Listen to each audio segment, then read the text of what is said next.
Thank you, respected chairpersons, the presenters, and the audience. May we go to the next session of day 2, please? The guest lectures. It's a 90-minute session with 6 lectures.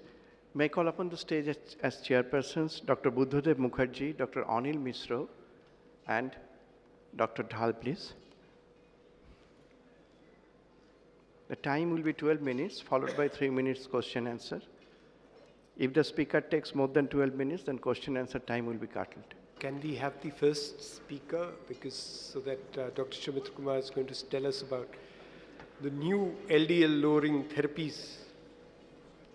After a lot of excitement in the interventional presentations in the last hour, let's have some excitement in LDL lowering and maybe prevent all this from happening.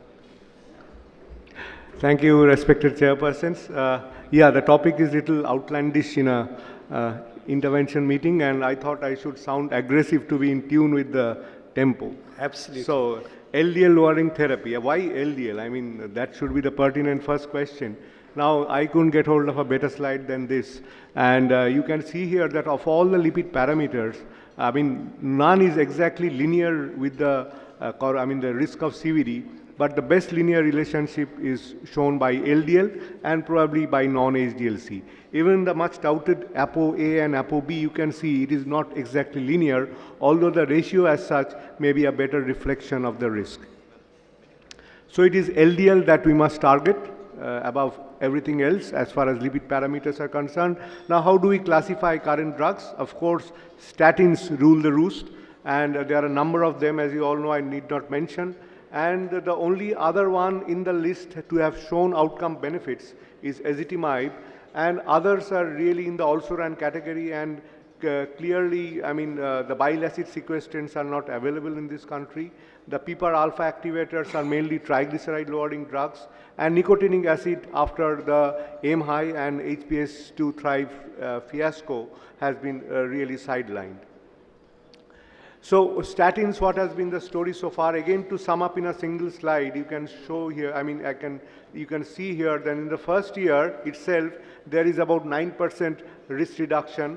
And then from the first to the 5th year, there is about an average of 20 to 25%. So at the end of 5 years, there is about 24% risk reduction. Now, we have been able to identify which statin for which condition. Now, so primary prevention, rosuvastatin has the best of data, followed closely by atorvastatin, of course. Secondary prevention, as far as evidence goes, it is atorvastatin high dose all the way. If the patient has IGT or has established diabetes, pitavastatin probably should be the statin to be preferred, unless so required that we have to use rosuvastatin or atorvastatin to reach the target. Very high LDL-C, again, rosuvastatin being the most potent statin, again has an advantage. PCI, both atorva and rosuva have their data. CKD prevention, atorvastatin and pitavastatin have more data than the other statins, and statin intolerant patients, again pitavastatin has little more data than others, probably in combination with ezetimibe. So what is the sum total of recommendations as far as statins are concerned? Statins are the first line therapy, and moderate or high intensity statins are preferred unless not tolerated for high risk patients. Based on individual risk, up titration to the highest recommended statin dose or highest tolerable dose to reach the target level is necessary. Now, but one must not forget about some very realistic figures about statin therapy. Only 13% of patients with CHD achieve LDL-C less than 70 milligram per deciliter. Recent epidemiologic and genetic studies reveal that prevalence of familial hypercholesterolemia is about 1 in 200 in US general community, thereby meaning that there is 1.5 million Americans having familial hypercholesterolemia. We do not have any data, but given that the population of India is at least 4 times larger than that of United States, you can jolly well imagine what is the number of patients suffering from familial hypercholesterolemia in India. Only 26% of FH patients achieve LDL goal less than 100. Only 45% achieve 50% LDL reduction, and 5 to 10% of statin users develop intolerance. Now, as I told you, apart from statins, among the current drugs, Only ezetimibe has shown some evidence as far as outcomes is concerned. it is a novel inhibitor of Niemann-Pick C1 like receptors. No important adverse effects of significant drug interactions. Statins, in fact, although they decrease liver cholesterol synthesis, but they increase intestinal absorption. Ezetimibe does just the reverse, so it is a very synergistic combination of the two. And unlike resins, ezetimibe causes a fall in TG. And as I said, in the recent IMPROVE-IT trial, in comparison with statin in moderate doses, simvastatin 40 milligram, simvastatin plus ezetimibe combination not only lowered LDL to a lower level, but also improved CV outcomes. So recommendation for ezetimibe alone, it can be considered as an alternative to statins in patients who have statin contraindications or intolerance. It can be used in combination with statins when the therapeutic target is not achieved at maximum tolerated statin dose. For patients with ACS, routine use of moderate intensity statin combined with ezetimibe may be an alternative. Now there are newer drugs which I am going to talk about, the PCSK9 inhibitors. Of these, evolocumab and alirocumab are FDA approved. There are apolipoprotein B synthesis inhibitor, mipomersen, microsomal triglyceride transfer protein inhibitor, lopetamide, thyromimetic, eptotyrome, and CETP inhibitors, torcetrapib and dalcetrapib have been failures. Now we are looking at anacetrapib. Now this is how PCSK9 inhibitors act. As you all know, LDL cholesterol is endocytosed by LDL receptors, but PCSK9 plays the role of a chaperone protein whereby LDL receptor is digested in lysosomes. PCSK inhibitors just prevent that. Now there are a number of approaches to PCSK9 inhibition, monoclonal antibodies, peptide mimetics. There are various methods of gene silencing, and naturally occurring inhibitors are also there. Now this is what is the efficacy of alirocumab and evolocumab. Now it is not only a fantastic reduction of LDL cholesterol in the tune of 50 to 60%, there is a similar reduction in non-HDLC, a very impressive reduction in ApoB, and the dark horse, lipoprotein a, is also reduced by these two agents. Now what about the outcomes? Now alirocumab was studied, just a few trials. This is the Odyssey long-term trial over 78 weeks. Not only it was found to be safe and efficacious, but there was a trend towards reduction in cardiovascular events. How about evolocumab? And this was the first atherosclerosis regression trial that was tried. As you know, statins have been fairly successful in this regard. And now we have a couple of trials in this regard, as you all know. But comparison with statins revealed that if you combine statins with evolocumab, you can gain further benefits. So you can see in comparison to statin monotherapy, the combination, there was a significant change in percent atheroma volume in the GLAGOV trial. And the p-value, you can look at it, very, very significant. Next came the most recent of trials with evolocumab, the Fourier trial, a very large trial, more than 27,000 patients. Patients were already on effective statin therapy by current standards, atorvastatin more than equal to 20 milligram, or an equivalent statin dose plus minus ezetimibe. But patients still have LDL more than 1.8 millimole per liter, or non-HDL more than 2.6. Then they were randomized either to evolocumab or placebo. And here you can see that there was a significant reduction of cardiovascular death, MI, and stroke in favor of evolocumab compared to placebo. So what does FDA say about these two agents? Now they have approved both the agents, evolocumab and alirocumab. They are approved for heterozygous familial hypercholesterolemia or clinical atherosclerotic cardiovascular disease who require additional lowering of LDL cholesterol. Evolocumab, in addition, is also approved for homozygous familial hypercholesterolemia. Now there are some discrepancies with regard to definitions of these. What is maximally tolerated statin dose? It can mean atorvastatin 80 milligram per day or Rosuva 40, but it can also mean that highest dose of statin that the particular patient can handle. It can mean a low dose of rosuvastatin 5 milligram once weekly, or patient cannot tolerate statins at all. What is ASCVD? 2013 AHA ACC cholesterol guidelines laid down these known conditions of CHD, stroke, and peripheral arterial disease. But what about diabetics? Are they coronary risk equivalents? What about people with very high risk coronary calcium score? How should we categorize them? Then there is no standard familiar hypercholesterolemia diagnostic criteria, whether it should be genetic, whether we should be diagnosing clinically LDL more than 190, or whether we should use complex scoring systems such as Dutch Lipid Clinic network scoring. Now, aren't these drugs too expensive? Yes, that is the major hurdle, and if it at all comes to India, that will be the biggest hurdle that we will face. It costs 14,000 to 15,000 US dollars per year. For biologic agent, this cost is not excessive, but compared to the most expensive statin available in US, pitavastatins, it is at least 6 to 7 times higher. But it is expected to come down to about 6,000 US dollars, and for quality adjusted life year of 1,50,000 US dollars. Of this estimate, now that outcome data is available, new estimate should be coming, and we have to really see whether the final analysis is really cost effective. Now it has additional benefit. It removes pathogen lipids like lipopolysaccharide and lipoteichoic acids, because they are also removed by the LDL receptors, and PCSK9 being involved with LDL receptors can be effective in removing these pathogen lipids, and it can also play some role in management of sepsis. There is a study being done in this regard. What are the pipeline drugs?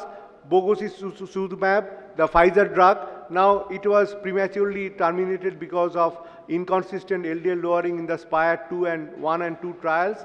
There are other PCSK9 inhibitors which are being studied in either phase 1 and 3 trials. There is a PCSK vaccine. Animal studies have been completed. Now regarding the CETP inhibitors, the only one left is anacetrapib, and of course evacetrapib is also there. The anacetrapib defined study has laid down the safety efficacy. We are looking for the results of REVEAL trial for some good news in this regard. There are novel MTTP inhibitors which are also being studied. Now ACC/AHA 2013 guidelines did away with the targets, but can we really do that? It sounded at that point only that life without target almost means nothing. So like all the cardiac societies around the world are coming back to targets. For example, this 2017 Taiwan lipid guidelines very vividly lays down the various targets. ACS alone, LDL less than 70, ACS plus diabetes, LDL less than 55, stable CAD less than 70, PAD less than 100, but PAD plus CAD less than 70. As a secondary target, non-HDL for all these conditions should be less than 100. Now the recent American Association for Clinical Endocrinology 2017, again for the various risk categories, starting from extreme risk to low risk, has also laid down the various treatment targets. For the extreme risk, it is again as low as less than 55, and for low risk, it can be little higher, less than 130. So targets are really going to come back, and so we have to work towards that. Now just some example, how should we manage a patient of ACS as far as lipids is concerned? All patients should be on high dose statins plus minus ezetimibe. If we reach the LDL goal of less than 70, we maintain the treatment. If the patient is a diabetic, we should target a more aggressive one, that is LDL less than 55. If the patient does not tolerate this dose, then we can, if ezetimibe was not added, we must add ezetimibe and go on to see whether we have reached the target of LDL less than 70. If we do, we maintain that treatment, but the last choice, of course, should be adding a PCSK9 inhibitor. Similarly, for familial hypercholesterolemia, none of these agents are available in this country, but when they do come, we have to use them as and when required. Mipomersen, lopetamide, evolocumab, and alirocumab, and these are the must for both heterozygous and homozygous familial hypercholesterolemia. So to conclude, ladies and gentlemen, we have targets to reach in order to prevent atherothrombotic events. We already have very potent agents in our armamentarium, and more are on the anvil to assist us in reaching targets. Prevent events is the slogan that we have to preach and practice. Thank you very much for your patient hearing. Thank you very much, Dr. Soumitra Kumar, for this stirring up of these thesis in field of statins. You have brought us up to date in what is happening and what is about to happen in the field. The House is now open for question and answers for a couple of minutes, if you have any. Just one question. Interestingly, very nice presentation with a great information. One thing, Sumitra, in our South Asia, particularly India, the coronary is the young age, so prematurity factor. Second thing, just like a malignant process. So, which factor responsible for prematurity, which factor responsible for aggressive, just like a malignant process atherosclerosis, how will treat it? So we have some distinct traits as far as dyslipidemia is concerned. We have the atherogenic dyslipidemia, where we tend to have more of low HDL and high triglyceride. That has been much discussed in various meetings. Then we have very high lipoprotein little a. We have not been addressing this problem. So when these new agents come, and if they are affordable, definitely it will do a lot of good to our patients, especially PCSK9 inhibitors, because it targets non-HDL and lipoprotein little a in the same, to the same extent as it does LDL. So it is really should be kind of a panacea for many of our high-risk patients. Sir, thank you. Sometimes I have patients, ACS patient, those who are statin intolerant, and you see that in the market, nowadays, ezetimibe per se molecule is probably not available in the market. It is available. I use a lot. But I tried actually. So what I is the won't situation? mention brands, but they are available. Only ezetimibe is will not be able to lower down the statin up to the target goal. Yes, I mean, it will all depend on the starting LDL level, but if you can give, say, for example, atorvastatin 10 and combine with ezetimibe 10 milligram, or give pitavastatin, which is the best tolerated statin in these patients, pitavastatin 4 milligram per plus ezetimibe, you can reach at least somewhere close to the target. So the question is statin intolerant patient. All statin patient is intolerant. Then you have no other way but to give ezetimibe alone. And since we do not have bile acid sequestrants, we do not have that option. But it is unfortunate that that patient cannot be treated to target. Right. Thank you very much, Dr. Soumitra Kumar, for the excellent coverage and really enrichment of our knowledge on this field. Now we'll move on to cardiac resynchronization therapy status 1 2017 by Dr. Alok Majumdar. We know it's a very mature therapy now. It's been around in this city for 17, 18 years now. A lot of trials have been there. And what has been happening in the last few years or recently is what Dr. Alok Majumdar is going to update us. Dr. Alok Majumdar, please. Good morning to you all. Regards to chairpersons, senior colleagues and friends. Cardiac resynchronization therapy, the status in 2017.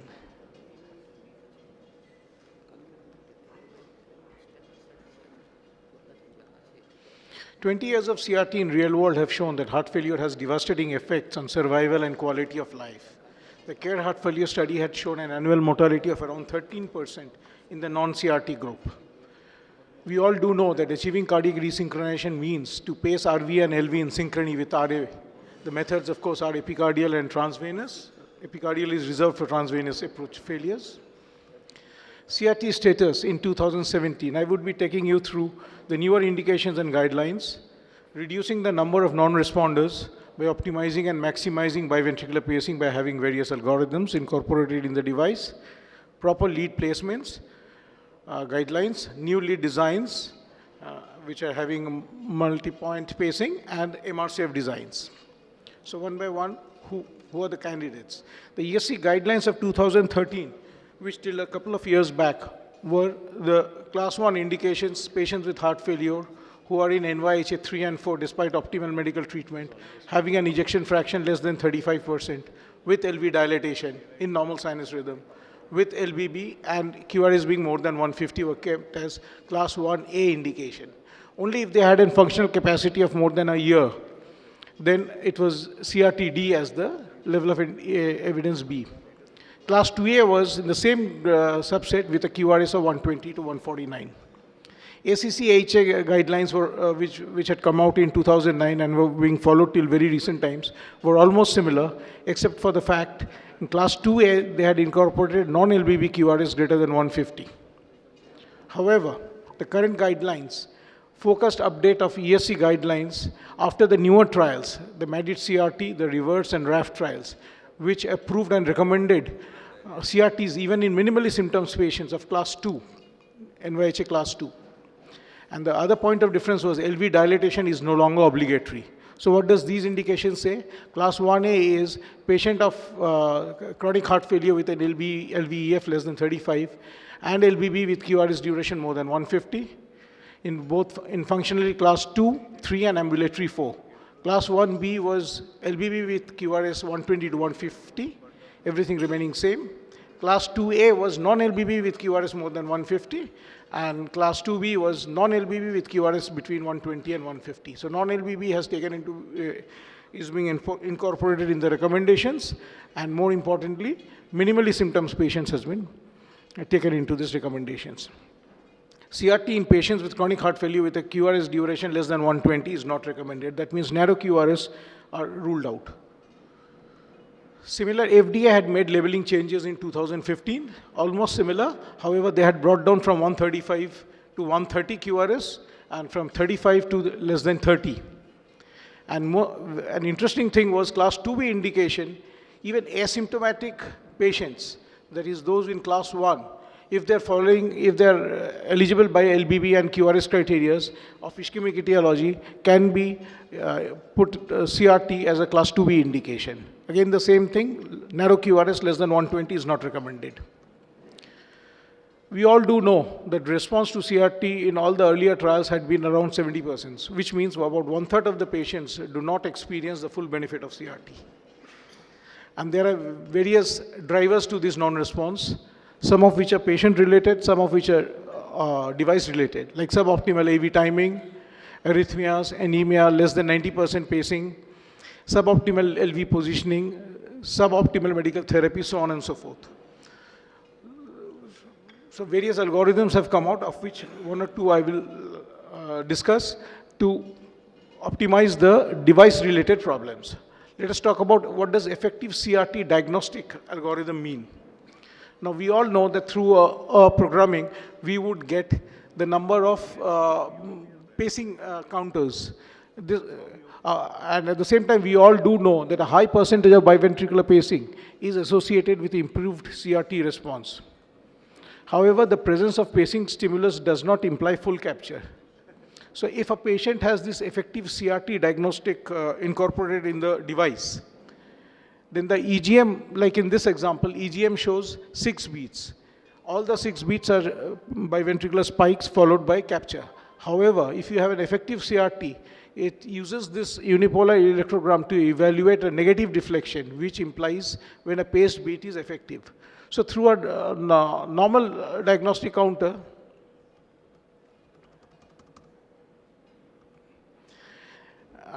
the diagnostic counter would say that there are 100% biventricular pacing. However, with the CRT diagnostic algorithm, it would clearly say that the effective CRT diagnostic would report 100% pacing, but out of which only 50% is effective pacing. So it gives us an idea that we need to do something to increase the amount of effective pacing beats rather than just a bi-V pacing. Similarly, various companies have their own algorithms. Medtronic has an adaptive CRT algorithm, whereby this is a dynamic algorithm which optimizes the CRT pacing methods like AV delay and VV delays according to the patient's condition continuously. Similarly, St. Jude's has its Sync AV, which again does the same thing. Let us talk about, give an example about the adaptive CRT. The patient needs are constantly changing. Regardless of the conduction status, adaptive CRT reduces a patient's odd of 30-day heart failure readmissions by around 60%.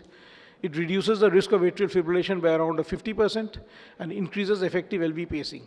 Now, there could be situations where the patient is having a normal AV conduction with a heart rate of 100 beats per minute at that particular moment.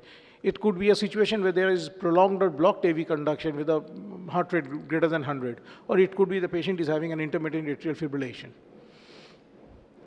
In normal AV conduction with a heart rate of less than 100, what does adaptive pacing algorithm does? It initiates only LV pacing, and thereby optimizing the AV timings and thereby minimizing right ventricular pacing.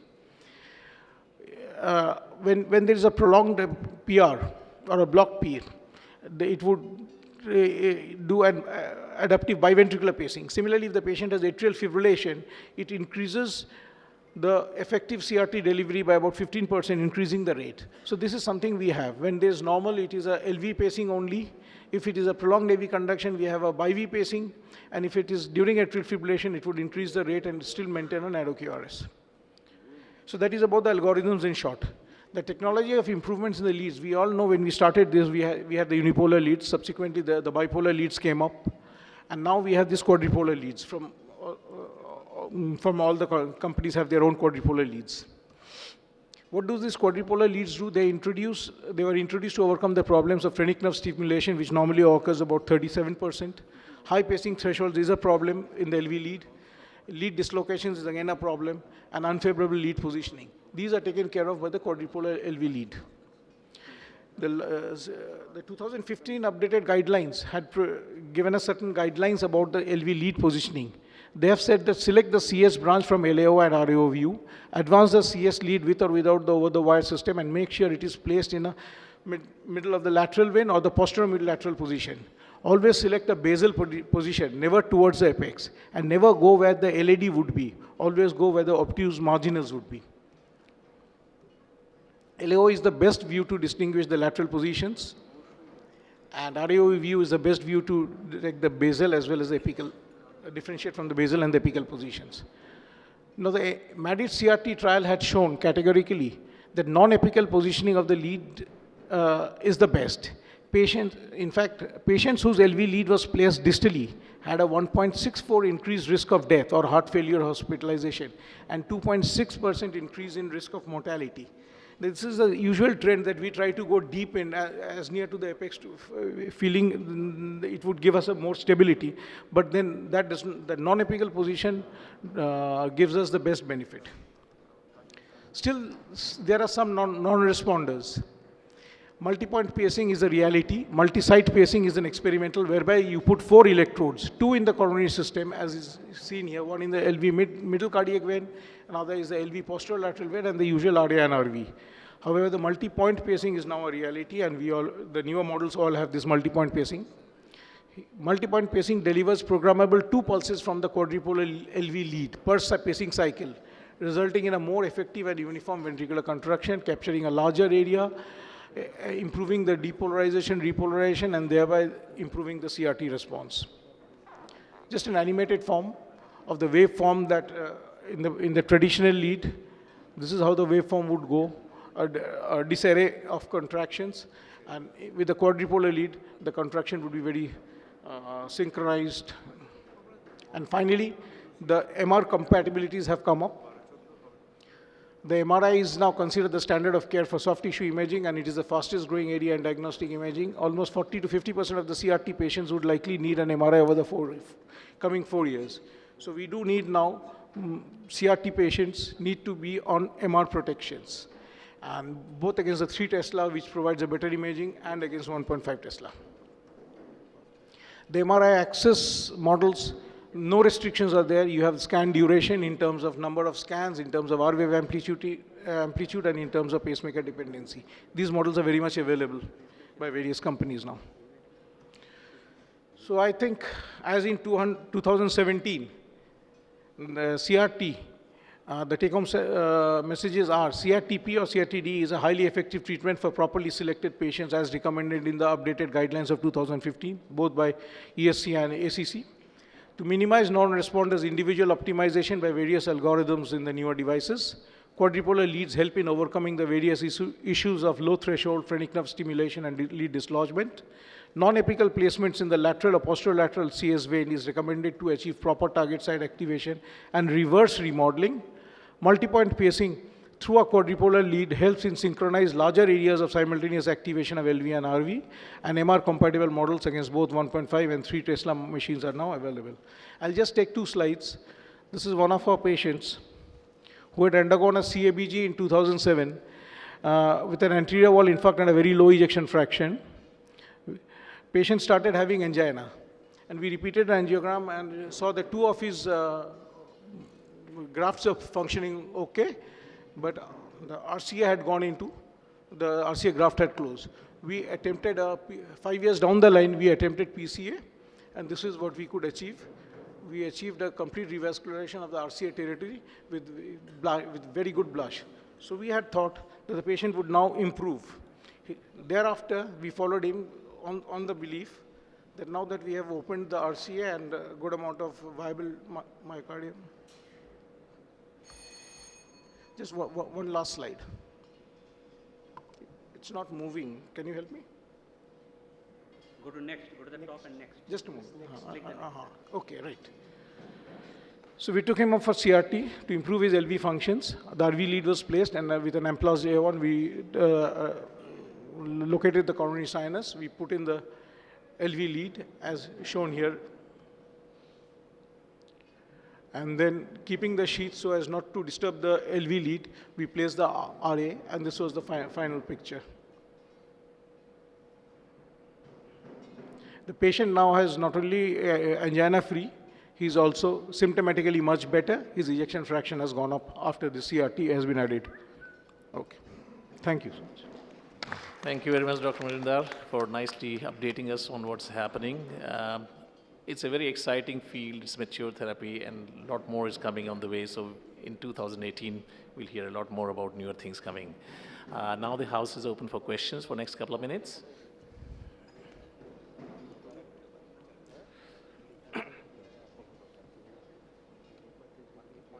How will you differentiate to select the patient of either CRTP suitable or what is CRTD? How will you select patient for? I didn't get your question. How will you select the patient for CRTP or CRTD? The only thing they say that if the patient qualifies for CRTP and the patient has more than 1 year of viable life left, you can always go ahead and do a CRTD. The indications are same for CRTP and CRTD. So would you like to offer any comments on selecting patients with interventricular conduction delays which are not typically left bundle branch block and right bundle branch block? When would you consider doing a CRT, if at all? In a non-LVB situation. That's right. Yeah, maybe I add on this, Alok, that RBB with a previous anterior wall infarct, but there are LVB in the precordial leads. So these are the dicey areas, whether we should see the how do you fibrotic locate element. the left bundle branch block within an apparent right bundle branch block on the electrocardiogram is the question. Now that echocardiography and demonstrating a desynchrony is almost ruled out, everything is based on the fact that if it's a white QRS, there would be electrical desynchrony. So the non-LBB criteria are, if you have a QRS, the patient criteria remain same. Patient is symptomatic despite optimal medical treatment for more than 3 months, and patient has an ejection fraction less than 30 by ACC and 35 by ESC.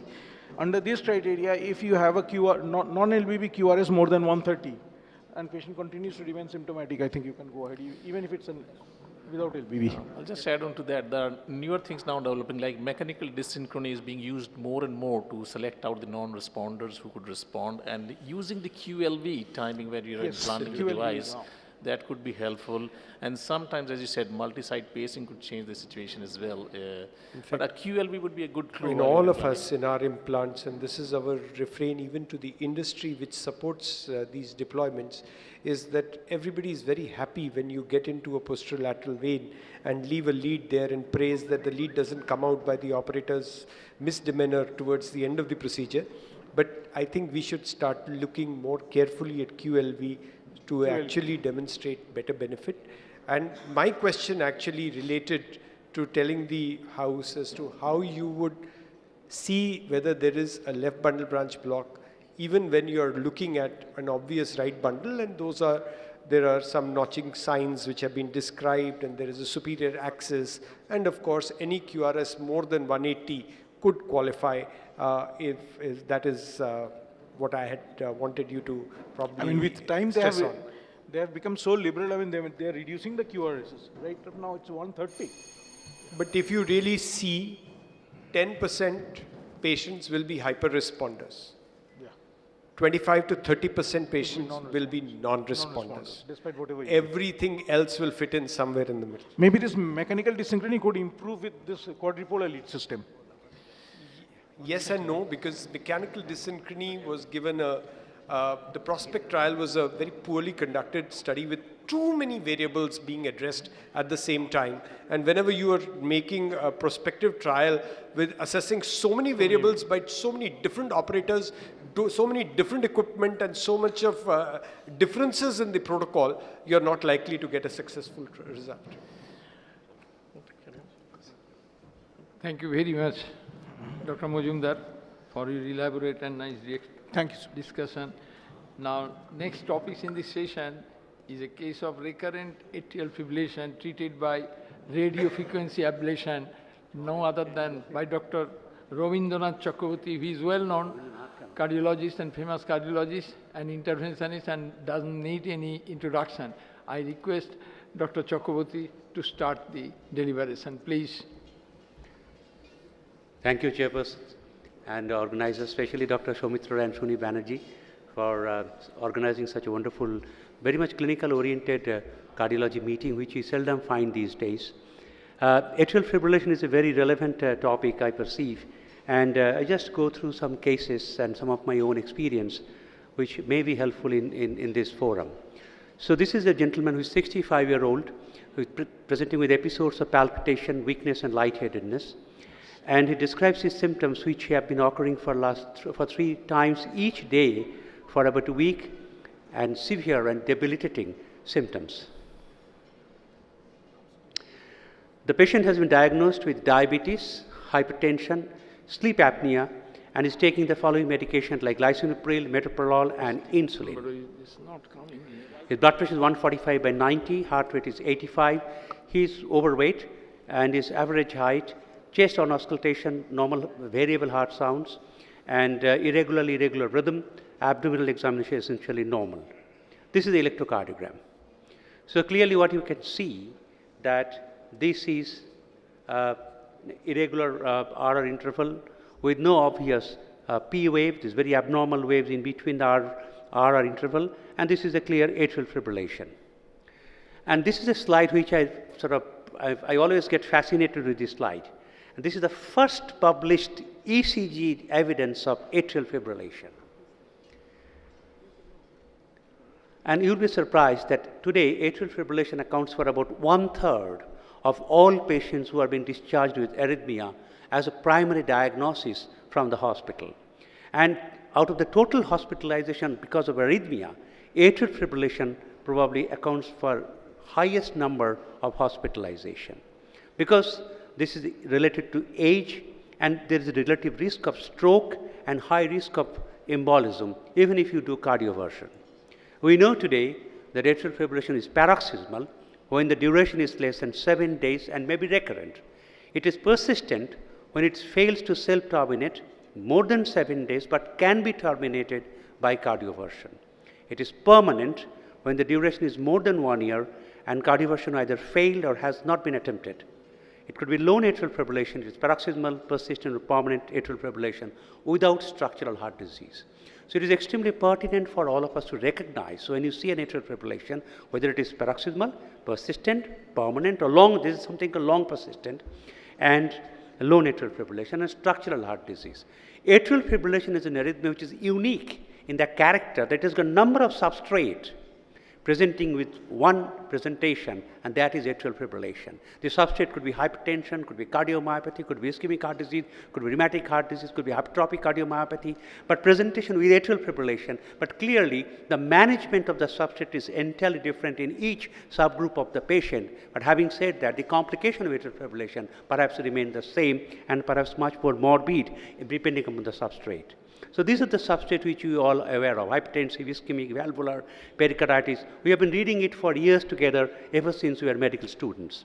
There are non-cardiac causes like pulmonary, metabolic, toxic, like alcohol. And even without these problems, patient may have atrial fibrillation, which is popularly known as lone atrial fibrillation. And as we understand more and more atrial fibrillation, probably the lone atrial fibrillation, the number is probably coming down because we are understanding more. But why it is important? It is important because of embolism and stroke. And you must remember that stroke out of atrial fibrillation, embolic atrial fibrillation, is disaster. The morbidity is phenomenal, unlike many embolic atrial fibrillation. It may also cause acute hospitalization. Therefore, anticoagulation is an issue, more so in elderly person. It has its own complication. It may also cause heart failure. It can cause atrial ventricular synchrony. There is rate-related atrial cardiomyopathy. Even long-standing dilated cardiomyopathy secondary to atrial fibrillation is known to happen. And this is the risk of stroke which we are all aware of. And echocardiography is important because echocardiography tells us the systolic function and the ALA size. ALA size determines the outcome of therapy in atrial fibrillation. So when you see an echo, you look for structural heart disease, look for left ventricular hypertrophy, look for left atrial size, look for any clot or smoke. For example, like this, there could be something like spontaneous. This is normal left atrium, and this is a site where you can have blood clot, more so in the atrial appendage. There were people even tried to put a device to close that particular area, and assuming that the embolic stroke will significantly come down. So when you see a patient with atrial fibrillation, therapeutic approach is anticoagulation, antiarrhythmic, control of ventricular response, pharmacological therapy, catheter therapy, and some of the curative procedures like catheter ablation. Treatment of substrate, the primary focus is towards treatment of substrate, and that is perhaps prevention of the atrial fibrillation. Today's hypertension, tomorrow's atrial fibrillation. Today's ischemic heart disease, today's angioplasty, today's bypass surgery, tomorrow's atrial fibrillation. Cardiomyopathy, tomorrow's atrial fibrillation. So that is extremely important to understand that this substrate may eventually get complicated with atrial fibrillation at some point of time. So treatment we all know we have been practicing for ages together, like digoxin, calcium channel blocker, beta blocker. But today we know that certain drugs, even class 1 agents like quinidine, procainamide, disopyramide is helpful. Disopyramide is a wonderful drug in certain situations of atrial fibrillation. And you'll be surprised if you have a patient of atrial fibrillation. Many of my colleagues, including myself, we actually use flecainide in atrial fibrillation, especially in those patients who are relatively young, no structural heart disease, paroxysmal atrial fibrillation, and you give flecainide. It is available in India today, and you give flecainide, they actually respond very well, and sometimes the pill-in-the-pocket therapy is extremely useful in flecainide, and same is true for propafenone. Maybe for propafenone, people sometimes recommend hospitalization initially, but other than that, you can actually try amiodarone and sotalol. This is a drug which shows that if you maintain sinus rhythm for days together, patients, they do well, and that is extremely important to recognize that sinus rhythm is a unique thing or unique therapy for atrial fibrillation. So when you see a patient with atrial fibrillation, the first thing you understand that what is the substrate. Second, you understand that what is the duration. Duration means when it started. There's no point of getting into the detail of it. Just two things. Is it there for more than 48 hours? Or is it there for less than 48 hours? The simple thing. If you find the atrial fibrillation is less than 48 hours, in emergency, in clinic, wherever you see, patient comes with atrial fibrillation, it is hypertension background, how long it is there? Less than 48 hours? More than 48 hours. If it is less than 48 hours, then control of ventricular rate, consider antithrombotic therapy, observe a spontaneous what is called conversion, sometimes it is possible, do a quick echocardiogram and make a strategy of antiarrhythmic therapy. A patient is continuously getting atrial fibrillation, and if echo shows something like spontaneous contrast, you may have to think of giving anticoagulation and bring it back to sinus rhythm. If the patient automatically gets converted, sometimes it does, then probably you have to just relax. But if it's more than 48 hours, that is what is most common the case is, then the atrial fibrillation, that is a much more complex issue. So control of ventricular rate, start antithrombotic therapy. There's no point of sort of doing for echo to look for whether coagulation clot is there on. Do an echo. Start the patient on anticoagulation therapy.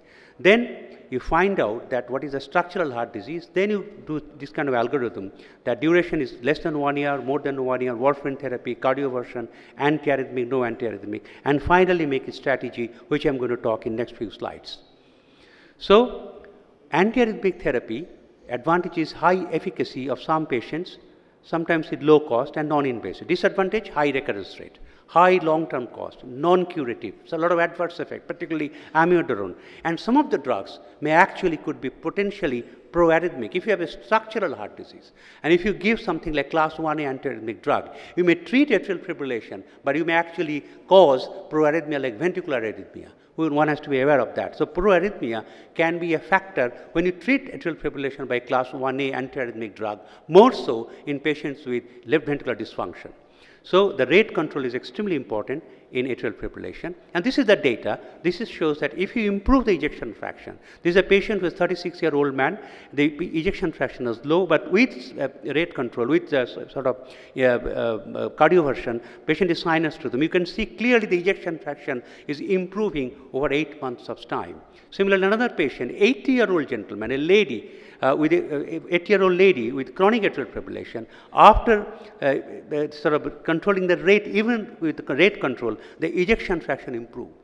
So control the rate or the rhythm, the objective is improve the ejection fraction, because that determines the long-term prognosis of this group of patients. Another lady, 55-year-old lady, again atrial fibrillation, but reverted quite late in sinus rhythm. But you see, even with atrial fibrillation, in 3 months' time, the ejection fraction improved. So ejection fraction is an important determinant of your therapeutic outcome in patients with atrial fibrillation. In some situations, people actually tried atrioventricular node ablation. I actually did quite a bit of AV node ablation a long time ago, 2005, 6, even in UK also I have to did. I used to do AV node ablation, but it's a good thing. But one of the problems with AV node ablation, if you do an atrial fibrillation, you have to put dual chamber pacemaker, but the chances of sudden cardiac death because of ventricular arrhythmia is profoundly high in AV node ablation, because AV node is a protective structure of human heart. So if you ablate that, then you increase the chance of ventricular arrhythmia. And then finally, you can do an ablation. This is an intracardiac electrocardiogram. You can see clearly a lot of atrial wave and small ventricular complexes, less number. This is the ablation. Patient goes straight into sinus rhythm. And that's how it happens. This is a patient of mine. This is a kind of catheters which is being used, which I'm not going to detail. And then it go to left superior pulmonary vein, a lot of pulmonary veins to be mapped. And finally, you can see pulmonary venous potential. You can see the dissociation of left atrial and pulmonary venous potential. You understand the dissociation of pulmonary venous potential and left atrial potential, and find out where is the earliest point. And when your earliest point, you know that, then you continuously do ablation called venous line. You do around the pulmonary venous ostium, little proximal to the ostium. As you do that, there is a much more dissociation, and suddenly you find the patient goes into sinus rhythm. That's how it happens in atrial fibrillation. But you need to understand that if ablation is not safe, there are situations, even good old days, without 3D mapping, we used to get, this is a patient of mine, actually created pulmonary venous stenosis after ablation. So this is also not a completely safe procedure, one has to understand. So the treatment of patients, again, atrial fibrillation is rapid ventricular response, control the rate, surgeon is to treat with cardiac maze operation, and sometimes spontaneous cardioversion is important. It does happen sometimes with the drug therapy, even spontaneously it happens. Rheumatic heart is important in our condition, and there the drug is digoxin, warfarin, furosemide, and balloon mitral valvotomy. This is a hypertensive heart disease. You can see left ventricular hypertrophy with atrial fibrillation. There is another case of left bundle block with atrial fibrillation, another atrial fibrillation. So assess left ventricular function, treat the substrate, give beta blocker, flecainide if ejection fraction is more than 45%, amiodarone ejection fraction is less than 45%, and anticoagulation. And atrial fibrillation is slow rate. This is itself is a conduction tissue disease. So you have to think about pacing in this group of patients. This is an independent entity altogether. Slow atrial fibrillation, do not try to do cardioversion because you may actually land into cardiac arrest. So be very careful about this thing. So treatment plan, assess LV function, anti-ischemic drug in ischemic heart disease, beta blocker, ACE inhibitor, aspirin, statin, usual treatment, good left ventricular function, flecainide, otherwise amiodarone, and sometimes dufetalide. Remember, in young patient atrial fibrillation, do not forget pre-excitation like WPW syndrome. That is what is important. And finally, you're going to 3D mapping like with endocardial solution or ESI, which I have in my hospital, and that is how we can do atrial fibrillation. Now, this is a patient of mine whom actually did a workshop by Carto. A lady came, stayed in Calcutta but lived in England. He came and we did an ablation, and that is a fantastic result. Patient actually is completely symptom-free, and she is doing very well. So to conclude, when you find atrial fibrillation, first thing you treat substrate. Next, you understand the duration. Remember 48 hours, 2 days. That is one single thing, 48 hours. Then LV function. Then decide whether to go for rate rhythm or rate control or rhythm control. Try to evaluate the CHAT score, anticoagulation. And in some cases, particularly the patient is not responding to oral antiarrhythmic drug, at least 2 antiarrhythmic drugs, one of them should be amiodarone. Think of ablation, symptomatic benefit. Remember completely that ablation itself has 25% failure, 25% failure, 70% chance of recurrence. So explain to them, counsel them, in a desperate situation, go for it. If you have 3D mapping system, the outcome is good and you need to have a close follow-up. But never forget to treat the substrate, and that is of primary importance. Thank you very much for your attention. Thank you very much, Dr. Chakraborty, for your nice and elaborate discussion regarding the atrial fibrillation and radiofrequency ablation. Now, the questions from the floor may be asked. Please, few questions may be asked. Thank you, Dr. Chakraborty. Nice presentation. But one clinical situation, 1 or 2 situations for practical management problem. We see patients are admitted in emergency, atrial fibrillation, patient admitted with shortness of breath, and clinically there is ECG shows atrial fibrillation. And another patient admitted with angina and ECG having atrial fibrillation. On the spot in emergency, actually, I don't know how much centers have facility of TEE. Machine may not be available in almost all centers, or personnel at the right time, at the night time, the TEE facility cannot be done. So at that situation, it is an emergency situation, whether to terminate, only rate control will be available, or whether we should terminate by drugs. Sometimes companies are saying, pill in the pocket. That is not safe without doing TE.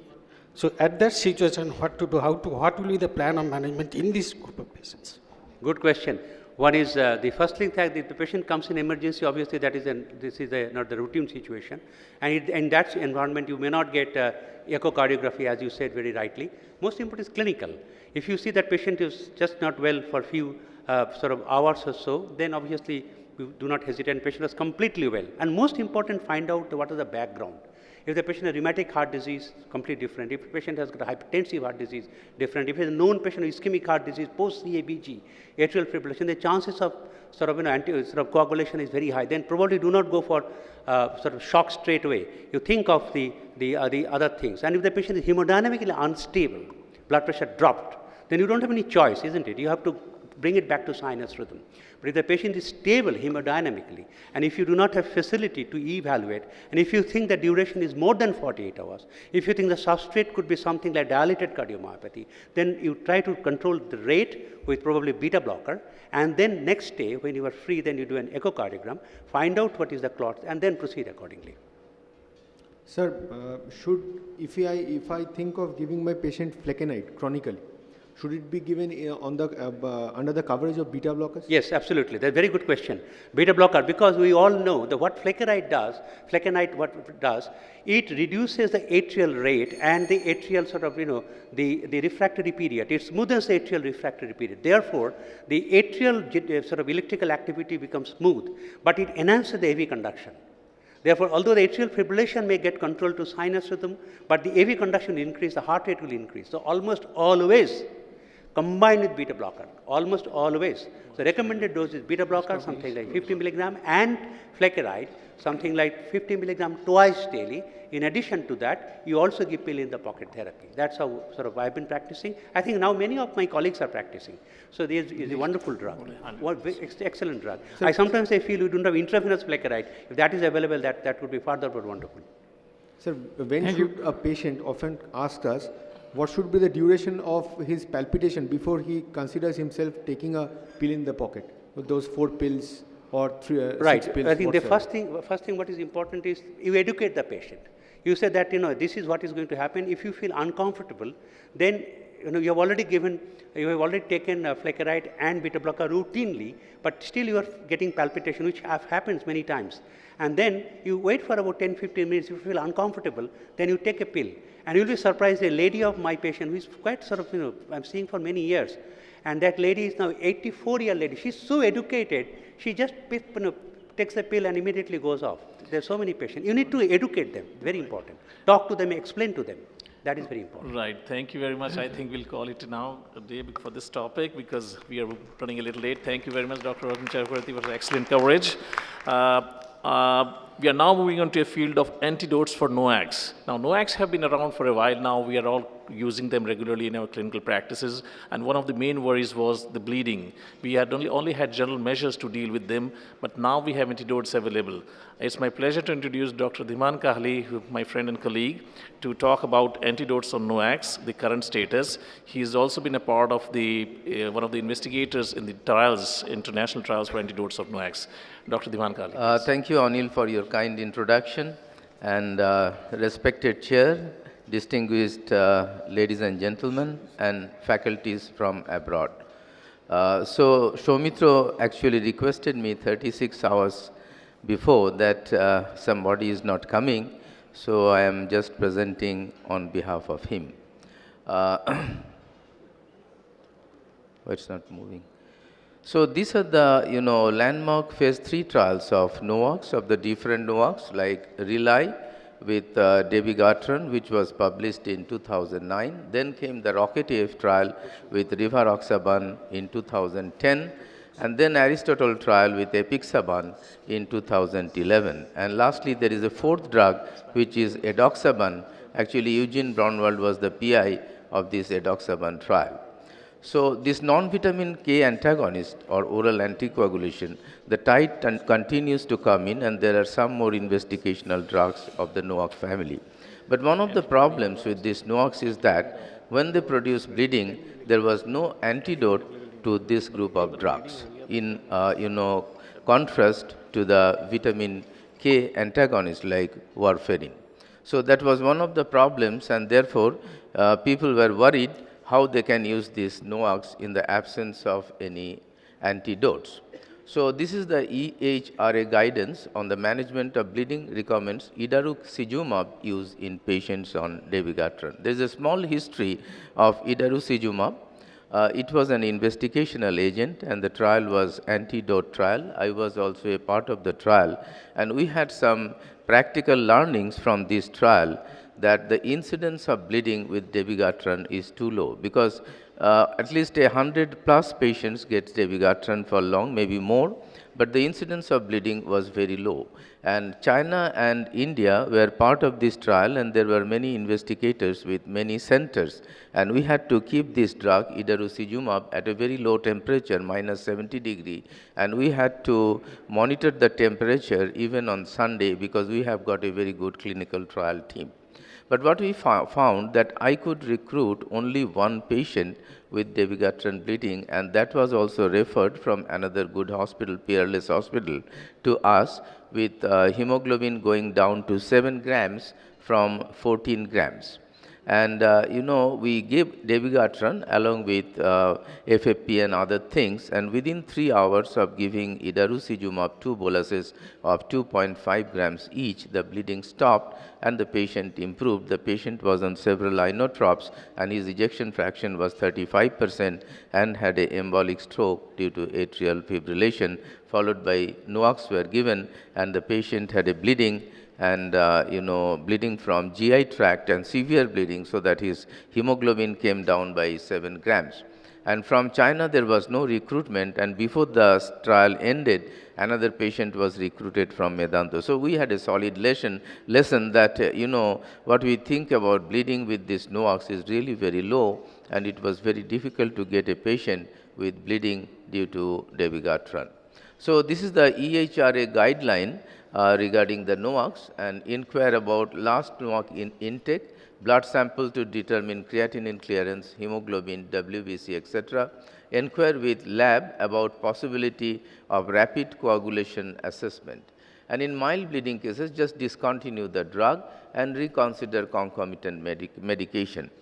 Now, in case of moderate or severe bleeding, supportive measures like mechanical compression, endoscopic hemostasis, surgical hemostasis, fluid replacement, colloids if needed, RBC transfusion, FFP as plasma expander, platelet transfusion, and in dabigatran treated patients, we can use idarucizumab 5 grams IV, 2.5 grams IV, 2 doses, 2 boluses at an interval of 10 minutes. And we monitored the DTT, APTT, ACT, etc., all the parameters, and also the hemodynamics of the patient.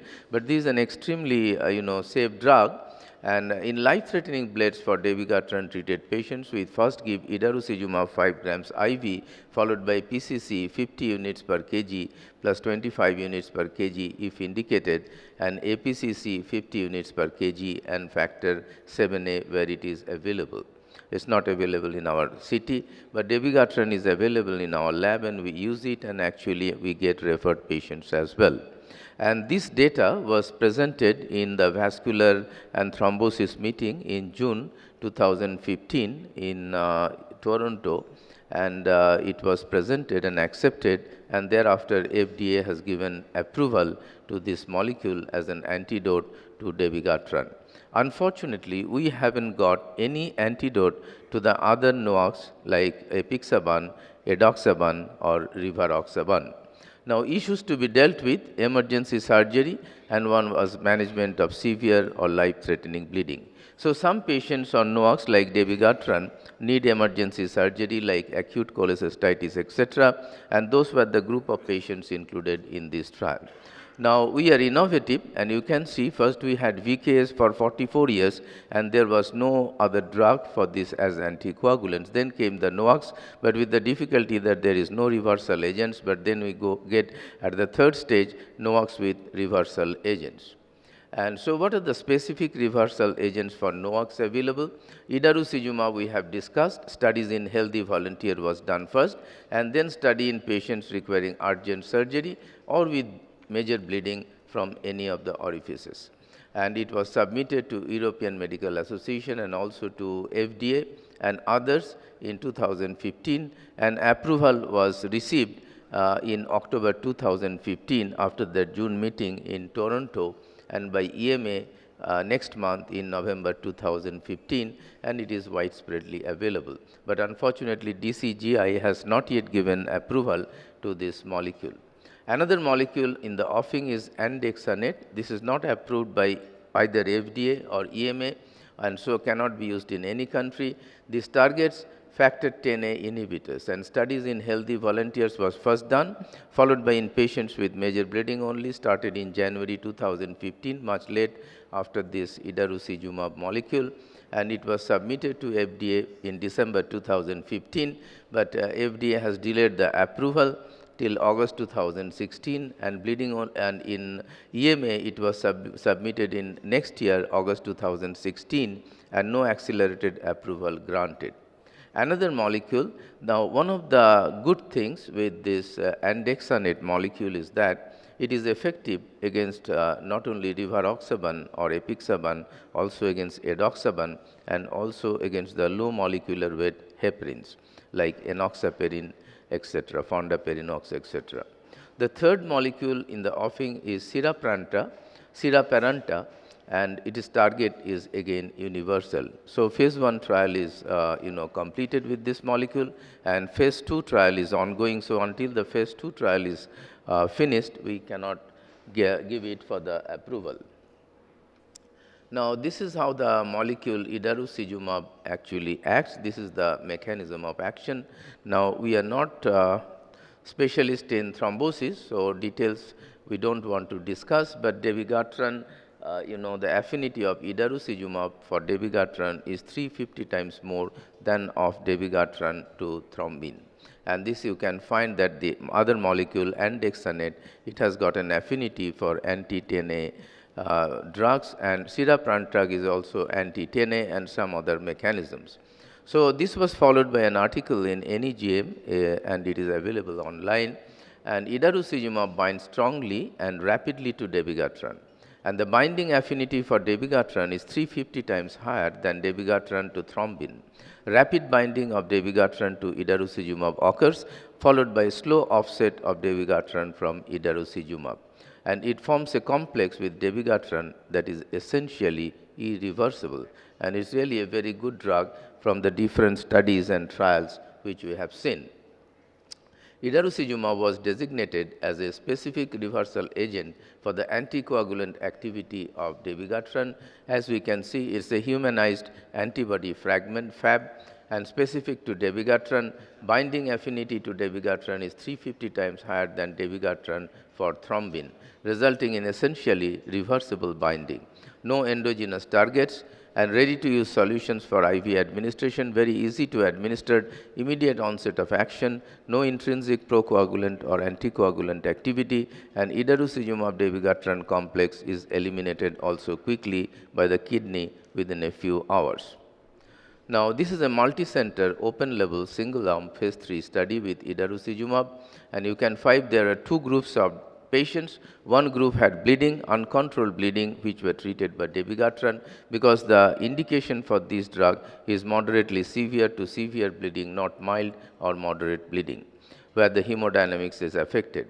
Now, the second group of patients are emergency surgeries required due to some cause like acute appendicitis, acute cholecystitis or fracture or some other emergencies. So, these were the two groups of drugs, and both the groups idarucizumab was used in a dose of 2.5 grams IV, 2 doses, and the number of patients were 300 only.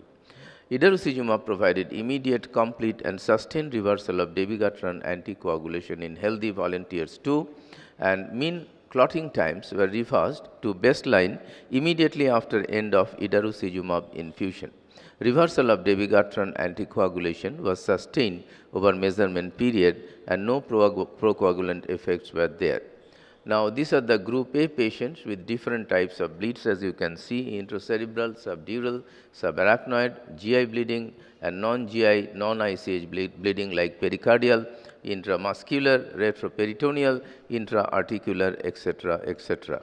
And ISTH bleeding incidence severity determined locally upon patient entry, and you can find the results over here. And these were the different group of patients in the category B who had joint or wound infection followed bone fractures, acute renal insufficiency, catheter placement, acute appendicitis, acute cholecystitis, small bowel obstruction. So, different types of patient. Some of the patients had aortic dissection needing emergency surgery, incarcerated umbilical hernia, and this is the reverse AD trial for this group of patients. So, the reversal of dabigatran anticoagulation in group A and B are based on DTT, and you can see the reversal of DTT well in both the group of patients. Now, dabigatran levels before and after treatment with the idarucizumab in group A and B also you can see over here, and the immediate reversal of dabigatran mediated anticoagulation in most of the patients. Now, the primary endpoint, the median maximum reversal in 4 hours, 100% for both DTT and ECT, and DTT normalized within 4 hours. Out of 238 patients, 98.7% of the patient in group A and 98.6% of the patients in group B had very easy reversal of the DTT, that is the diluted thrombin time. Now, time to bleeding cessation was also very quick. It was within 3.5 hours to 4 hours. In our patient also, it was, the bleeding in melena stopped very early, and also in non-GI cases, the bleeding stopped within 4.5 hours. And you can see that in 93% of the patients who needed surgery, it could be done very well after controlling the bleeding. So, overall median time from first vial to procedure of the surgery was only 1.5 hours, and you find that the results are good. Now, in reverse AD, key results in a cohort of multimorbid elderly patients, 5 grams given, and these are the results we have already discussed. And next molecule, andexanet alpha A, this has an affinity for factor 10A, and this is the ANNEXA study, only study of its sort for anti-factor 10A activity before and after andexanet alpha bolus, and these are the anti-factor 10A activity before and after andexanet alpha bolus plus infusion. So, to conclude about this molecule, andexanet reversed the anticoagulant activity of apixaban and rivaroxaban in older healthy participants within minutes after administration and for the duration of infusion without evidence of any clinical side effects. The last molecule, siraparantag, is a small synthetic and chronic cationic molecule that binds direct 10A inhibitors, direct thrombin inhibitors, and unfractionated and low molecular weight heparin as well, like the previous molecule andexanet, through non-covalent hydrogen bonds response and charge-charge interactions. Dose is 100 milligrams, IV single shot. There is little published data on the exact mechanism of the molecule. Time to effect is only half an hour, and restoration of WBCT and mean fibrin diameter is very, early. And so thank you very much for your kind attention. Really an outstanding review of the current status of NOAC antidotes. But just one question, that how do you monitor your patients who have different NOACs? Because we do not have, we know that there are some linear and some non-linear relationships with different clotting parameters which can be used. Do you have a thumb of rule, rule of thumb rather, in your question, as my friend Anil Dhal poses, a unique clinician. And that's a problem really, but in severe cases where the bleeding occurs, there was some article in API journal, JP, that if you measure the APTT, it becomes high. But that is rarely. In some of the patients, you may not get APTT high, but if you monitor the APTT or DTT possible, but DTT we do not routinely use. And the most important thing we tell is to monitor creatinine in between and also the eGFR, because where there is deterioration of renal function, those group of patients bleed, because with deterioration of renal function and eGFR low, we also reduce the dose of dabigatran or other NOACs. So that's a very important thing we tell, that these drugs, NOACs, do not need any monitoring, but that's not true. We should monitor the kidney function by eGFR monitoring and also creatinine, and that's very important. And there are some research tools like the EIICCON clotting time, the ECT, which can be used, and I think this is a proposal to all the NOAC company manufacturers that they must have central reference labs where at least ECT monitoring can be done in specific cases. The very important part of handling NOAC antidotes, and I just had a patient, in fact she's still in the hospital, who had a NOAC-induced spontaneous epidural hematoma causing quadriparesis. So we were, and this was not dabigatran, so we could not use idarucimab. So we actually had to use PCC and get this patient operated. So we must also be aware as to how, because that was the first time that I was using PCC, activated PCC, and the prothrombin complex is difficult to get.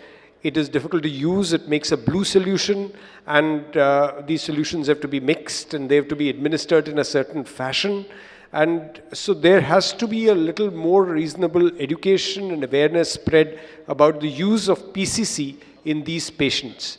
Because every time you're not going to have only dabigatran, and for the moment the only antidote we have is for dabigatran available in India.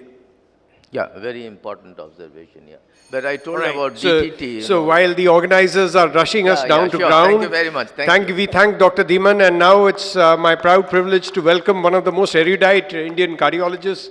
Can I request Professor Rakesh Yadav to give his usual scintillating address on a very complex topic which concerns all of us, because we don't think that we should do anything about it. We all believe that we should open every vessel and treat every chronic stable angina.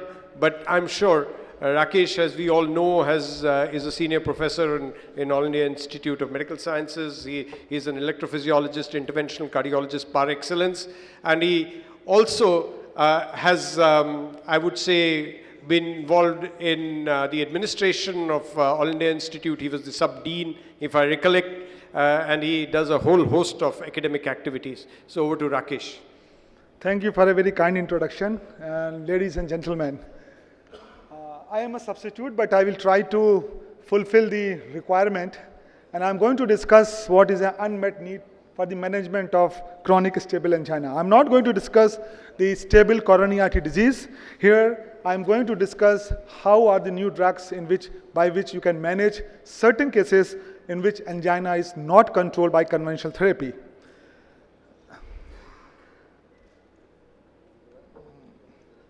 Now, we all know that for a stable angina, the definition of successful treatment is not only the controlling the angina, but it is to control the cardiovascular death, prevent complication of coronary artery disease, maintain and restore the normal activity of the patient, the functional capacity, the quality of life, and completely eliminate the symptom. That is a very important part of a successful treatment in coronary artery disease, and minimize the cost of healthcare, which is also very important.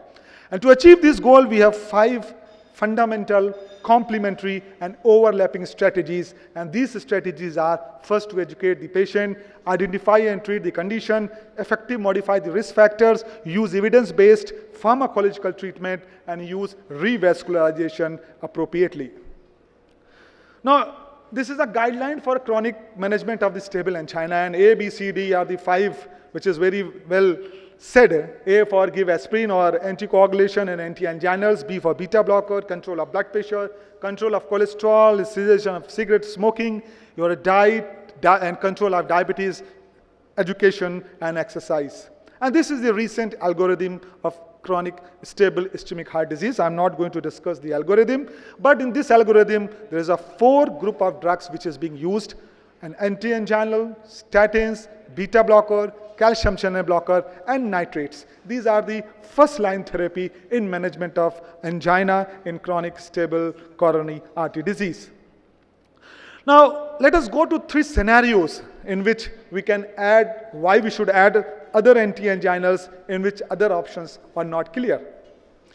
Now, clinical case 1 is a 65-year-old male patient, diabetic, hypertensive, and he has stable angina for last few months. His echo is normal, his resting ECG is normal, and his TMT was positive. The patient was advised medications. He was started on aspirin, atorvastatin, atenolol, perindopril, and nitrates. Still on these medication, patient continued to have angina. Coronary angiogram was done. LAD is blocked. Circ has significant disease. PCI of LAD and circ was done. Now he was discharged on dual antiplatelet. Again, atorvastatin, atenolol, perindopril, and nitrates was stopped. In a follow-up, despite angioplasty, the patient still complains of chest heaviness during heavy exertion and is not comfortable with his symptoms. The repeat TMT was done, it's normal. Repeat coronary angiogram was done, it's a patent stent. However, despite optimal control of heart rate, blood pressure, anxiolytic, glycemic control, patient complains of symptoms, and he's not happy with that symptoms. Now we all know there's 2 things: persistent of angina after angioplasty, persistent and recurrence of angina after revascularization. And we all know that the angina persists in up to 1/3 case post-revascularization, and usually there is a recurrence of angina. It's more than 50% in a 6-year follow-up study which has been performed. Why it is so? Because coronary artery disease, stable coronary artery disease, is not only the obstructive coronary artery disease. And in atherosclerosis, there's 3 mechanisms which works for producing angina. One is a critical stenosis, second is a vasospastic disease, and third, most important, which we always forget or which always neglect, it's a coronary microvascular dysfunction. And it may be which contributes to ischemia, which contributes to cardiomyopathy. Now, myocardial ischemia, again, I want to say, is not only because of critical coronary stenosis. There's a lot of other factors: inflammation, endothelial dysfunction, microvascular dysfunction, vasospasm, platelet and coagulation abnormalities. This all precipitate myocardial ischemia. So if you have a myocardial ischemia, the first thing which starts from the perfusion defect, then there's a metabolic changes, then there's cardiac muscles dysfunction, then there's an ECG changes, and then you get angina. So there's a cascade of events which occur during myocardial ischemia. Now, we all know that if you target only the coronary obstruction, it's not enough. About 1/3 patient will remain symptomatic with angina. So in these patients, we have given dual antiplatelet, atorvastatin, atenolol, perindopril, nitrates. The repeat angiogram shows patent stents. However, there's 2 small diagonal and 1 small OM, which is disease. So what will you like to add? Will you like to further add calcium channel blocker? Now, it has been clearly demonstrated that 2 hemodynamics drugs like beta blocker and adding calcium channel blocker will not help in this situation. And it is being proven by many studies that if you add another hemodynamic drug, there's no additive efficacy in controlling the angina. And the guideline says that metabolic agent with an hemodynamic agent may offer a better control of angina in these circumstances where revascularization cannot completely eliminate, or revascularization is not possible because of diffuse disease in these in patients. So there are 4 important drugs: trimetazine, ranolazine, ivabradine, and nicorandil, which can be used as a second-line drug in controlling the angina. Now, there's other alternative therapy. I'm not going to discuss those, like external counterpulsion, spinal cord stimulation, transmyocardial revascularization in refractory angina. Trimetazine is a cytoprotective anti-ischemic metabolic agent which improves myocardial glucose utilization. So it works at a myocardial level by inhibiting the fatty acid metabolism and encouraging the glucose utilization. It also increases the coronary flow reserve, thereby delaying the onset of the ischemia, which is associated with exercise, and it has no effect on blood pressure and heart rate. The current guidelines, few of the guidelines recommends trimetazine as a second-line treatment for the control of angina. Now, the role of trimetazine is not only limited to coronary artery disease or controlling the angina, but the recent few studies post-MI, pre and post-PCI, and especially in heart failure, it has shown a significant improvement in the patients. Especially in a diabetic or diffuse TVD and patient still persisting angina, it is a drug of choice to be added with other class 1 indicated drugs. And has a very excellent safety and tolerability profile. Second, ranolazine. Ranolazine is basically inhibits persist or late inward sodium current. Basically, it is a sodium current. It inhibits the sodium current, and that's why in heart muscle, in a variety of voltage-gated sodium channels. It also, because when you inhibit this channel, it leads to reduced calcium load into the myocardium, and because of that, the ischemia, the resistant ischemia, the threshold of ischemia will increase, and patient will have a less angina. Now, this ranolazine can be added with all standard drugs: ACE inhibitor, beta blocker, calcium channel blocker, and nitrates. Now, there is studies which have shown that ranolazine can be used as an adjuvant therapy in patients of chronic stable angina, and it decreases the frequency of angina and requires the less need of nitrates. However, in ACS patient, there was a study, Merlin, which is a negative study in which no long-term mortality benefits or benefits of recurrent MI or recurrent ischemia has been demonstrated, except a subgroup of women patients. Now, there should be some precaution which should be taken with the use of ranolazine, because it is being widely used nowadays by all the practitioners. You should not administer ranolazine with cytochrome P3A inhibitors like verapamil, diltiazem, macrolide inhibitors, because it can cause increase in QT interval, which may be detrimental.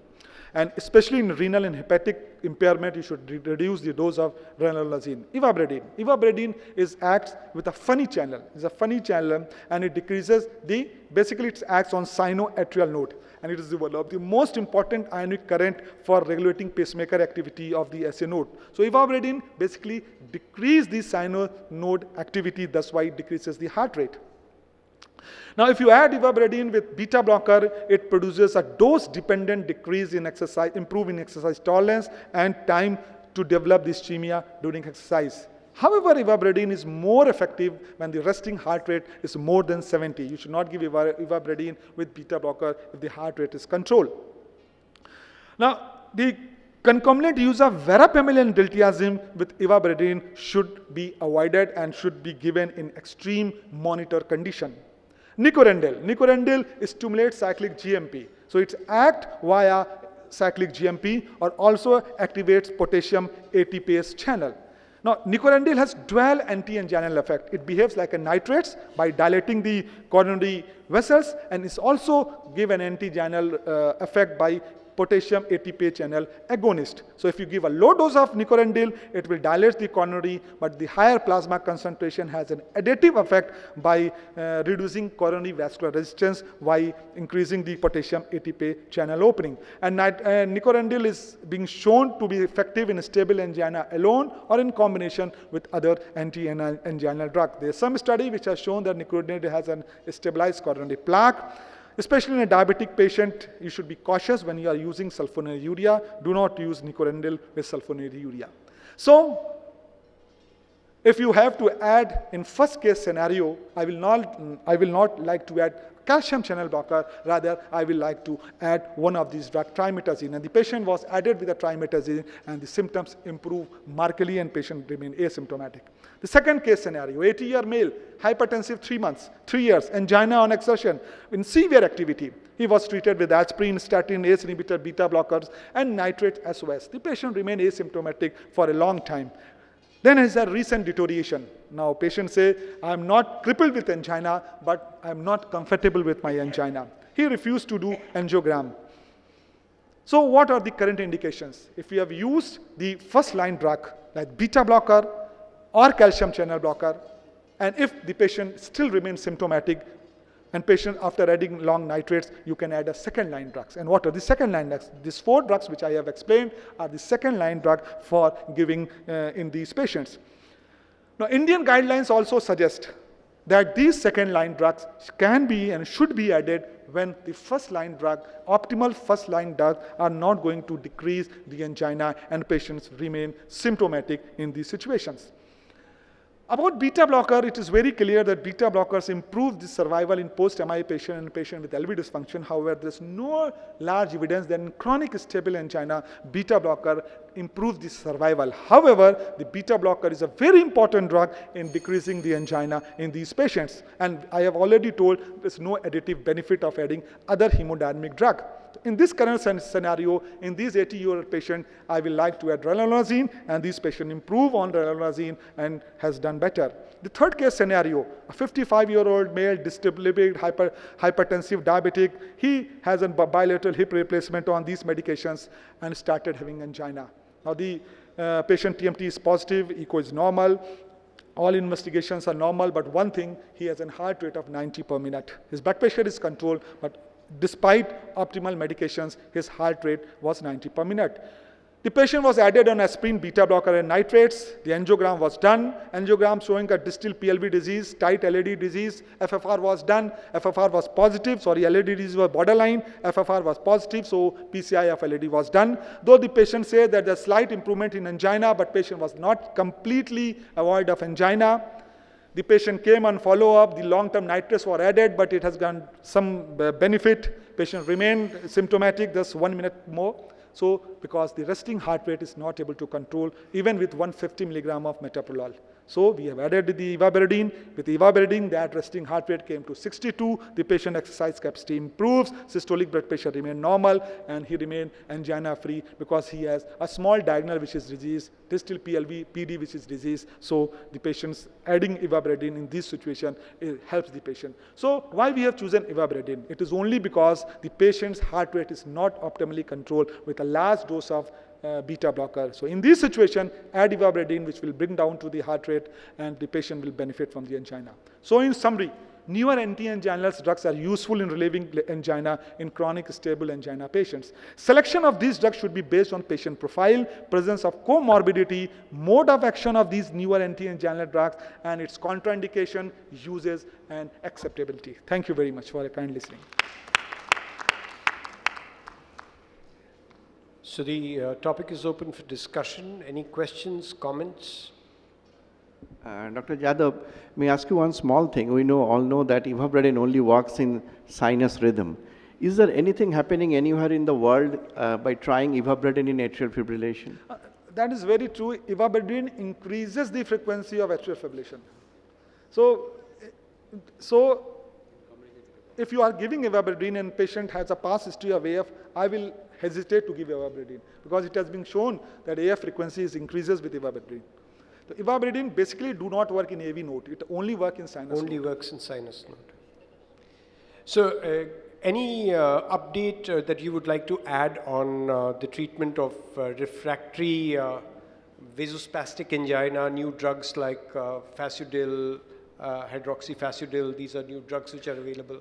Hydroxyfasudil, there is a studies in these, especially if you demonstrate vasospastic angina. And initial theory was that every angina will have some element of vasospastic component. So if you are having angina and stable coronary artery disease, the vasospastic component is important, and that's why the calcium channel blocker has been highlighted a lot in treatment of chronic stable angina. So definitely if you can suspect and the patient is not improving. Basically, these all metabolic drugs work at microcirculation. And majority of the time you have treated the coronary artery, major coronary artery disease, you have left the small vessels, patient has microvascular dysfunction, which can, on exertion, it may be possible that on-exertion, the ischemia occurs in these patients. Now there's a mechanism related to interleukin 1b which has been postulated, and that is why fasudil, hydroxyfasudil have become, especially in those patients which have severe Prince metal angina, they can be used. What about CS reducer, Neovasc CS reducer as the coronary sinus reducer to decrease angina? Basically what is, it increases the perfusion pressure. The basic concept, if you increase the pressure in the coronary sinus, that increases the perfusion pressure. So yes, in a refractory angina, this all TMR, coronary sinus, this the cord stimulation, the sympathectomy, they all has been tried and has some effect. You know, when we as cardiologists and as people who are based on science look at lay literature and look at what patients want, we come across two groups of patients, one who do not want interventions and one which want interventions. And among those who do not want interventions are people who come and give you press clippings of somebody who's been using things like chelation, EECP, etc., for angina, which you think can be very easily treated by 1 or 2 stents or maybe a beta blocker, statins, aspirin. So do we all think that all the data concerning EECP and chelation is hocus pocus, or do you think that there is any scientific basis? I don't think there is time for too much of detailed answer. Chelation is basically a class 3 indication now. Simple. But these all therapies are class 2B indications. Yeah, but the ECP therapy, the TAC2 trial is something which we need to really think of, and we must keep an open mind. I think I'm going to, because we have another talk by Professor Soumitra Ray, and thank you very much for a very nice... Well, we come back again to the NOACs, and now we have to see, in common practice, we have to use antiplatelet agents for some reason or the other, and there could be an indication for using NOACs. So how do we combine them safely? Is it safe to combine them at all or not? There'll be a good discussion from Professor Soumitra Ray. He's very well known in the cardiac community here, as well as all over India, so I need no introduction. So, international superstar. Thank you, respected chairpersons, for the personal compliment.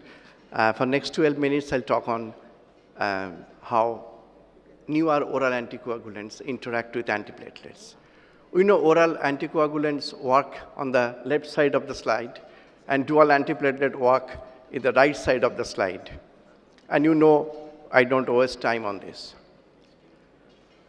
What is important is that in coronary stent implantation, it has been shown that cumulative incidence is far lower with dual antiplatelet compared to oral anticoagulant. So that is the standard treatment. Whereas in atrial fibrillation, oral anticoagulation fares far superior than dual antiplatelet. So that is recommended. So what happens when these two conditions coexist? Among ACS patients undergoing PCI, approximately 5 to 20% of patients have concomitant AF, so it is not a very rare condition. And despite overlap in the occurrence of these syndromes, the pharmacotherapies used to manage atrial fibrillation and AF are different. You know, ischemic stroke associated with warfarin, aspirin, and clopidogrel in patient with AF is a very large study in 2010, which showed if warfarin monotherapy is the standard, then aspirin, clopidogrel, aspirin plus clopidogrel, they are all very worse. What happens? Warfarin plus clopidogrel is better than warfarin alone, and triple therapy is worse.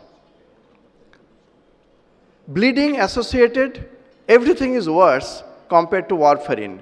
Unadulterated warfarin is the best. If you add anything, you're increasing bleeding. So you have to find out a spot. You know, bleeding risk of patient on triple therapy is grossly time dependent, while the risk of stent thrombosis diminishes clearly over time. So bleeding risk remains same throughout the patient's life, but stent thrombosis risk diminishes after some stipulated time, 6 months, 1 year, 2 years. So what is the clinical evidence of triple therapy? First with warfarin, use of clopidogrel with or without warfarin, the WEST trial, and which showed that primary outcome of any bleeding episode within a year of PCI is triple therapy group is far worse than double therapy group, more than double. In the ESA triple trial, which was published 3 years ago with 600 patients with VKA with a DAs, 9-month follow-up, and what did they find? The primary endpoint of death, MI, stent, thrombosis, stroke, or TIMI major bleed, the cumulative incidence was not much different, as well as the secondary endpoint. So there is some conflict. Now, in this setup, with warfarin studies, how we fit in the NOACs. NOACs in association with DEPT, aspirin, clopidogrel, both. In all NOAC trial, RELY, ROCKET, Aristotle, ENGAGE, the four important trials, patients were excluded from enrollment if receiving a P2Y12 inhibitor. And conversely, AF patients requiring an oral anticoagulation were systematically excluded from recent ACS trials. So what am I talking about? There are some data percolating through this tight sieve. Apixaban with antiplatelet therapy after acute coronary syndrome published in 2011, 97% patients were taking aspirin and 81% patients were taking aspirin plus clopidogrel. What happened? CV death, MI and ischemic stroke, there was no difference. But major bleeding was hugely increased by a p-value of 0.001. Then came in 2012 in NEJM, rivaroxaban in patient with a recent acute coronary syndrome of Atlas ACS2 TIMI trial of 15,000 odd patients. What aspirin and aspirin plus clopidogrel with 2 differing doses of rivaroxaban compared to placebo. And what did you find? Primary efficacy endpoint was slightly different in favor of rivaroxaban, but not so significant. Safety endpoints, on the contrast, were not different. So that was a bit of a surprise. Not increased bleeding, which was intuitive. Then we dug out some data from RELY. Concomitant use of antiplatelet therapy with DABI or warfarin in the RELY trial published in 2013. And that is a Salim Yusuf group trial, so must be very complicated and cunning. And you find what you get. DABI 110 versus warfarin, no antiplatelet with antiplatelet. No antiplatelet as the broken line, with antiplatelet as the solid lines. Do you see any difference between the broken lines and the solid lines? Whatever be the parameter, no. But all are in favor of dabigatran compared to warfarin. So DABI plus antiplatelet is better than warfarin plus antiplatelet. 150 DABI. Again, they are all better for warfarin excepting extracranial bleeding. And again, there is not significant difference whether you put antiplatelet or not. So this is a bit surprising. So they concluded, concomitant antiplatelet drugs appeared to increase the risk of major bleeding, appeared to increase, there is no significance, in RELY without affecting the advantage of dabigatran over warfarin. Choosing between dabigatran 110 and 150 requires a careful assessment of benefit and harm. So at least we were comfortable with warfarin plus antiplatelet. Now we should feel more comfortable with a NOAC with antiplatelet. That was perhaps the underlying message or insinuation. 2016 ESC guideline on AF management, not ACS management. What did they say? Antithrombotic therapy after an acute coronary syndrome in atrial fibrillation patient requiring anticoagulation. You classify low risk or high risk. If there is low risk, Triple therapy. What is this triple therapy? OAC. Whether VKA or non-VKA is not mentioned. So clubbed together. Aspirin below 100 milligram and clopidogrel. Not ticagrelor, not prasugrel. 75 for 6 months. Then dual therapy. What is this dual therapy? OAC, either of the two variety, and aspirin or clopidogrel. Not saying clopidogrel is better than aspirin. And after 1 year, OAC monotherapy, whatever you choose, VK or non-VK. If high risk of bleeding, same pattern, but the duration becomes 1 month, 12 months, and lifelong, instead of 6 months, 12 months, and lifelong. Antithrombotic therapy after elective PCI in a patient requiring anticoagulation. Here, role of triple therapy is there, but less duration. Whether the bleeding risk is low or high, it's for 1 month, and then if it is low risk, for 12 months, and if it is high risk, for another 2-3 months. But again, VKA or non-VKA, aspirin below 100, and clopidogrel 75. So AF NOAC DAPT lastly came 2016, last year, Pioneer AF PCI trial from the rivaroxaban group, and a very complicated trial design. Whatever be in the mind of the trialists or the industry, I do not know, but it is very complicated for simple cardiologists like us. There are different regimes. What happens? Primary safety endpoint, see what is group 3. Group 3 is VKA, DAPT, followed by VKA and aspirin. What is group 2? Rivaroxaban in low dose, then in high dose, and no aspirin. And the group 1 is no aspirin, only rivaroxaban plus clopidogrel. And what you see, between group 1 and 2 there is no difference. Group 3 there is some more hazard, but not significant between 1 and 2, but 3 is significantly high. Secondary endpoint, there is not much of difference between any group, p-values are not significant. So we are interested in the conclusion. In participants with AF undergoing PCI with placement of stents, the administration of either low-dose rivaroxaban plus clopidogrel for 12 months or very low dose of rivaroxaban plus DAPT for 1/6 or 12 months was associated with a lower rate of clinically significant bleeding than was standard therapy with a VKA plus DAPT. The 3 groups had similar efficacy rates, although the observed broad confidence intervals diminished the surety. So there is some, but in this year's ACC, Michael Gibson presented some finer data on Pioneer. They are not officially publishable, so I am not permitted to show those. But you can see. However, Pioneer APCI is not powered to detect difference in stroke rates. It will still remain uncertain if Riva 2.5 BD would adequately reduce stroke in AF even when combined with antiplatelet. But there are certain other trials in the pipeline like Redual PCI, future trials of Augustus, Entrust with all the 3 broad molecules. And lastly, management of antithrombotic therapy in AF presenting with ACS, as I said, it is a very combined, nice guideline given by ESC. You can go through it. You will see it's quite comfortable and easy. 2016 ACC said, assess ischemic and bleeding risk. Keep triple therapy as short as possible. Consider a target INR of 2 to 2.5 when using warfarin. Clopidogrel is the drug of choice. Aspirin must be below 100 and PPI. So in practice, what to do?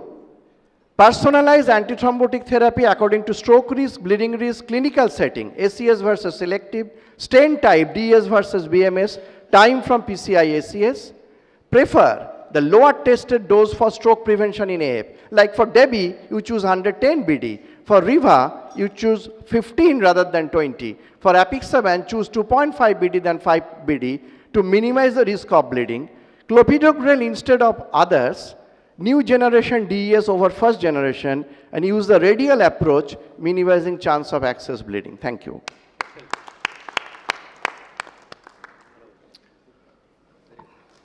Any questions or comments? This is a very controversial subject. Soumitra, where is the evidence of role of warfarin or NOACs in preventing atherothrombotic events? Say patient having a stent, after 1 year, why we drop aspirin? Is there any evidence base or is it just the expert opinion? It is observation based. There is no trial done that whether data. after 1 year you are keeping on warfarin, whether you are safe or You not. go back to the old Paris study and the Warris study, which actually said that the atherothrombotic events, even by use of vitamin K antagonists, are reduced. It doesn't mean that they are zero. In warfarin alone? Even alone, they are reduced compared to placebos. Okay. What is happening, Vijay, is after 1 year, chance of complication from AF supersedes chance of complication from the stents.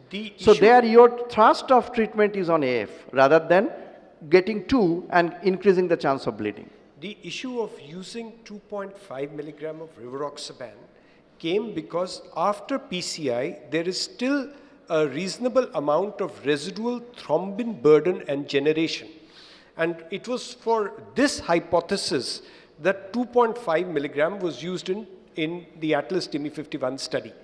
But now we are trying to achieve via medias. And I think Soumitra has done a great job by trying to put it all together by the data which is currently available. Right. Any other questions? Well, in that case, we'll thank Dr. Soumitra Kumar once again, for excellent coverage of this very controversial topic, still evolving strategies. And I'd also like to thank on this occasion all the 6 guest speakers who have done the excellent job of covering a wide variety of topics and enlightening all of us. Thank you very much, and I put this session to close. Thank you, the chairpersons.